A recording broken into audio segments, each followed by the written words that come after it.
Hey guys, CaptainShack here. EA was kind enough to call me a VIP, little old me, and let me get a turn this morning with Battlefront. Oh yeah, I've actually played an entire match, and I'm fucking excited. So let's get into how the game actually plays. Now I got my hands on it. Bear in mind, I am not in my recording studio. I'm in a hotel room right now in Los Angeles, so my audio might not be so great, and I apologize for that. Okay, so after walking through their recreation of the Rebel base Hoth, frozen halls and all, I was ushered into a room where I received my briefing from the fishman himself, Admiral Akbar. He explained how the Empire has deployed AT-ATs into the field and they're coming for our giblets. Our only hope? Capture the transmitters scattered around the landscape. And these will periodically call in some Y-Wing squadrons to ion blast the walkers. After they've been hit, they'd be vulnerable to our attack, be it from turrets, rockets, or, if we happen to have one or two in the air at the time, tow cables from a snowspeeder. Now, let's get a few things straight with the title. The focus for EA's Battlefront seems to be on the micro. It's not about big-scale 64 players all over the place on a giant-ass map. No, it's more about the moment-to-moment combat. Now, we played 20v20 on a map dotted with turrets, trenches. Throughout my gameplay session, I had this great feeling of constantly pushing the rebel scum back. Yes, I ended up playing as the Empire. Anyways, highlights. The sound of blaster fire. I mean, the sound is just so... it's so good in this game.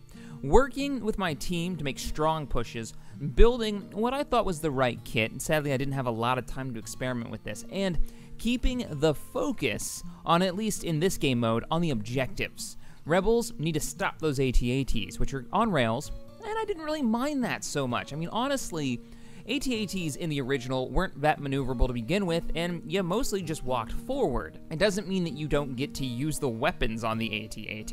Oh yeah, let's get into vehicles. Vehicle spawns. Now, weapons like rocket launchers, badass grenades, and vehicles, say the TIE Fighter, well, you can man all that stuff, you can get all that stuff, but you have to find the power-ups, and you pick them up off the ground. Basically, scattered around the map are floating power-ups that spawn every so often.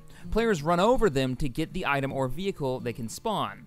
I did get the TIE Fighter at one point, and I manned the AT-AT's main weapon system, which I have to say was damn satisfying. Alright, but let's get into getting a TIE Fighter. Alright, so I was running up this hillside, rounds flying past. I set up a sweet defensive position on top of this hill with my jetpack ability to jump up there.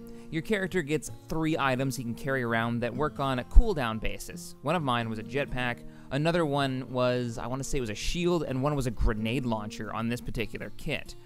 Alright, nothing seems to use ammo, by the way. Everything is on a cooldown stasis. Weapons just overheat, and then the items you use, like I said, once you use them, you're just waiting for them to come up on their rotation again, based on a cooldown, which isn't too bad, actually, including the jetpack, which got me out of a lot of scrapes. You just gotta know when to time that thing. Very maneuverable. It's like a quick, giant blast of energy that'll shoot you in whatever direction you want, and you can kinda, sorta control. It makes for some action-packed oh shit moments, for sure. But anyway, I swapped out my E11 blaster for one of these big-ass suppression weapons fairly early on. Now, I'm laying down energy bolts that sound orgasmic, and I'm throwing them out there like they're going out of style, to the dismay of the rebels hiding in their trenches and behind these downed turrets that have been blown up by our AT-AT. Thanks for that. Okay, so when I see this spinning TIE icon that's not too far away, so I rush the thing. Walking over it, the game tells me if I hit my bumpers, I'll be able to use it. I was playing on a PS4, so I'm not so great with the controls. But anyways, my stormtrooper, once I hit the buttons, drops down and puts his hand to his helmet, and he says, I'm requesting air support, or something like that. Which the game does this sweet transition, and I find myself coming down on the battlefield like I'm coming out of orbit. I'm coming down fast, and I'm laying down green bolts with a pull of the trigger. It's green death everywhere.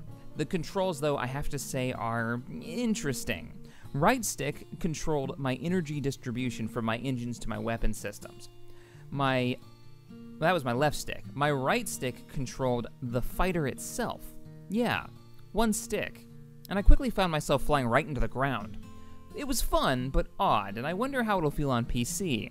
I'm not a console gamer per se, so everything was just a little off for me trying to play this with a controller, especially a PS4 controller. When I play on PC, I play with the Xbox One controller, so it was a little out of my comfort zone. but it was a ton of fun.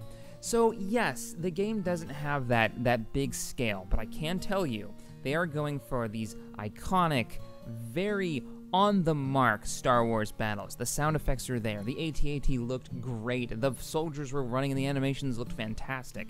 Everything brought me into the moment, and I'm running around, gunning down rebels, having a blast playing this game. 20v20, and it ran fine. Now, of course, we were on a LAN, so, you know, take that with a grain of salt. I don't know what kind of other game modes we're going to have in this, but I have to say, that game mode particularly, I always felt like I was pushing forward, taking out turrets, deploying my shield at the right moment when I had to cross this big, snowy area.